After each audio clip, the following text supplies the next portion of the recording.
So you're looking for a boat cover system that works and doesn't break the bank. Well, I think after a couple months of testing, I found the right one, or a solution, better yet, should I say, that I'm gonna share with you guys. And best of all, you can do it for around 100 bucks. So in this video, I'm gonna walk you through the design process, the manufacturing process, and lastly, what the total project's gonna cost, and give a few pointers for making sure that the system lasts as long as it can.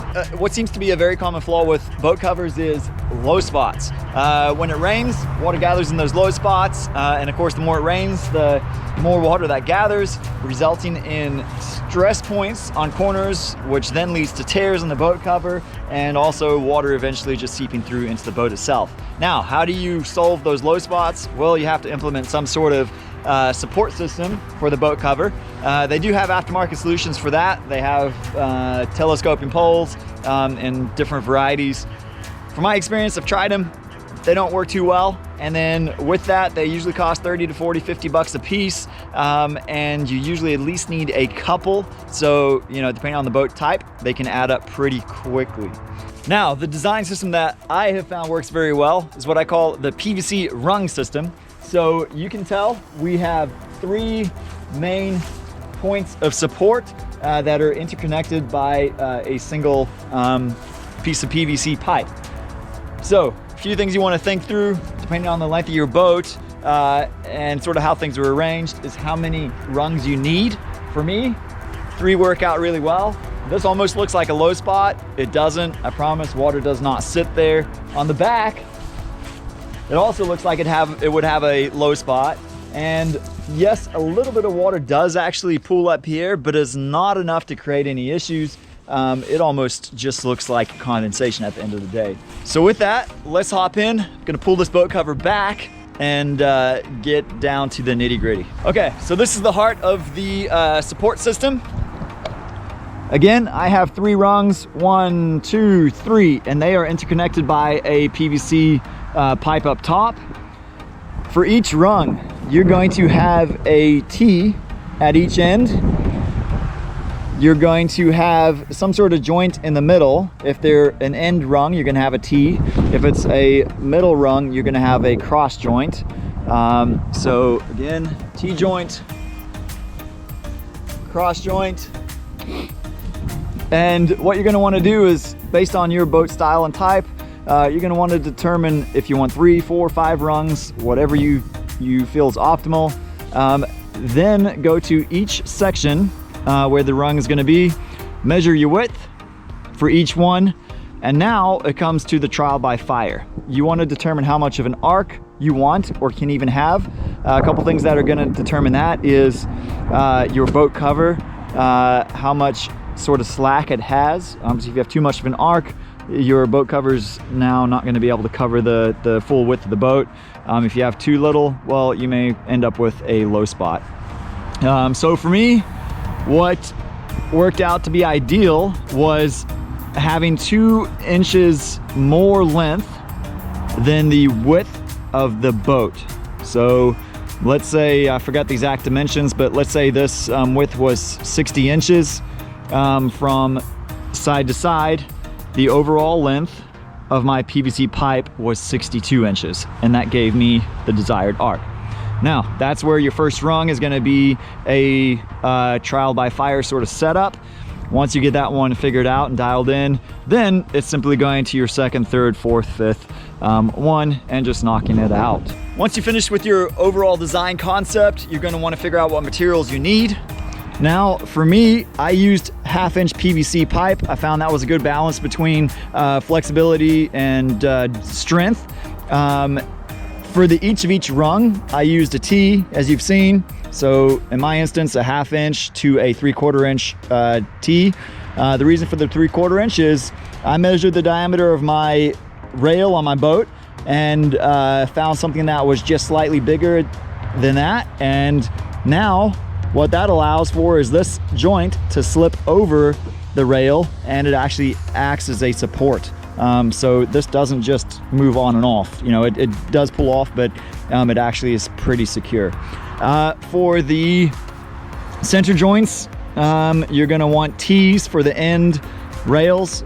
again, for my instance, 1/2 inch to 1/2 inch. And for the middle, again, you're gonna want your cross joints. So simply add those up for each section, and then from there, you're gonna wanna hop in and we're gonna start the manufacturing process, AKA build. So at this point, you've gotten your measurements pretty much figured out. They may not be exact, but they're close. So you're gonna wanna make your first rung. I do recommend making them one at a time, just in case you sort of get into things and realize, wait, I'm a little bit off, or maybe I need to tweak it.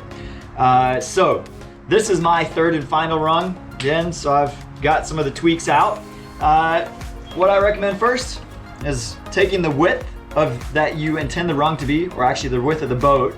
I needed to add about 2 inches to that overall width to get the arc that I needed. Also keep in mind that you will have some additional width because of the T-posts that you have. So for me, I added 2 inches to the overall width of my boat. I cut the PVC to that width. Then of course you need to divide that width in two because you have a T-post going in the very middle. So step one, let's get that done. So for this rung, the section of my boat is 71 inches wide. Like I said, I need to add 2 inches to that. So I'm at 73 inches. 73 inches divided by 2 puts me at 36 and a half for each section, since I have 2. So I'm gonna cut 2 pieces at 36 and a half inches.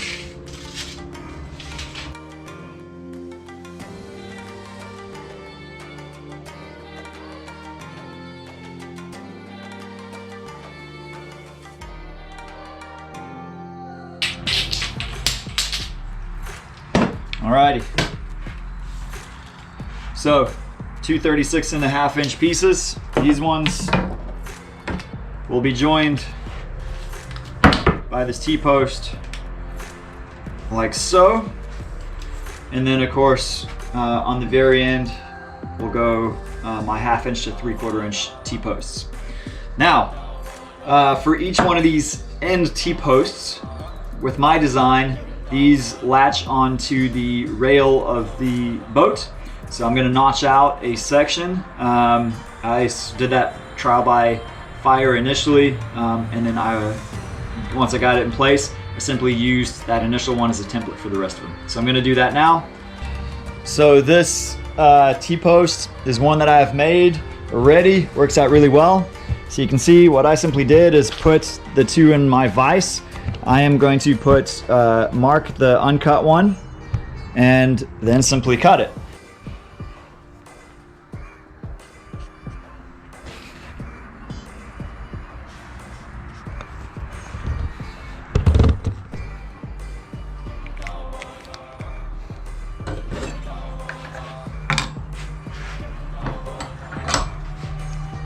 Also just took a little square to give myself somewhat of a straight line to cut off of.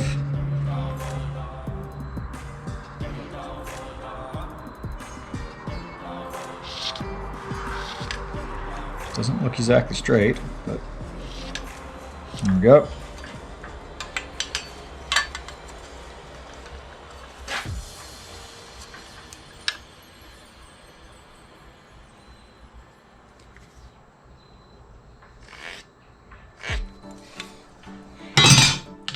All right, so there we go. 2 edges are marked.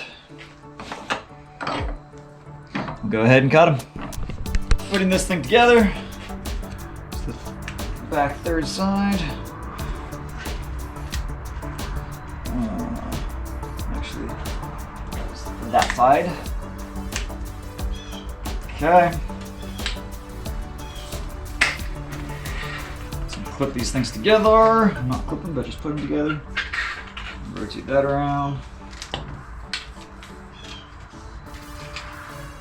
All right, let's get it on the boat. Put this thing together, it's extremely easy. Again, each rung is the same. I already have my rails or rungs assembled. Gonna put in my lateral piece. Nice and easy, do it whatever way you want. Gonna tie it into this guy. That's it. For the edge, just pop it into place. You if you've bought the right size that matches the diameter of your boat rung, it'll actually clip in place. And that is it. Done. Congrats. At this point, you have the system built. Now, a couple pointers from a durability standpoint. Once you've pulled the cover tight, look for your points of stress. And what I mean by that is typically like your corners and maybe even on the top, these joints, you can see that. It's a great idea to go ahead and either put like some sort of foam padding on, or you could use duct tape, actually tape the duct tape to the cover side. And the idea is to reduce those stress points or increase the material thickness, and that will save you a lot. A couple things: the manufacturer does not cover tears created at stress points. So now, what did this whole system cost to build? The boat cover, which I personally got from Academy Sports and Outdoors, but you can get the same thing or very similar thing from Walmart, Amazon, all of those great places. I spent about 65 bucks. It's gonna vary 10 or 20 bucks depending on the length of your boat. And then for the PVC pieces itself, those ran me right on $40. I did actually have one extra piece of PVC, so you're actually looking closer to 35 bucks. So that puts you right on $100 for the total cost of the project. That is all. Let me know what you guys think. If you have any tips or pointers, put those in the comments below. If you like it, share it with all your friends. But that's it. Anyway, hope you guys enjoyed. See you guys out somewhere else, I guess.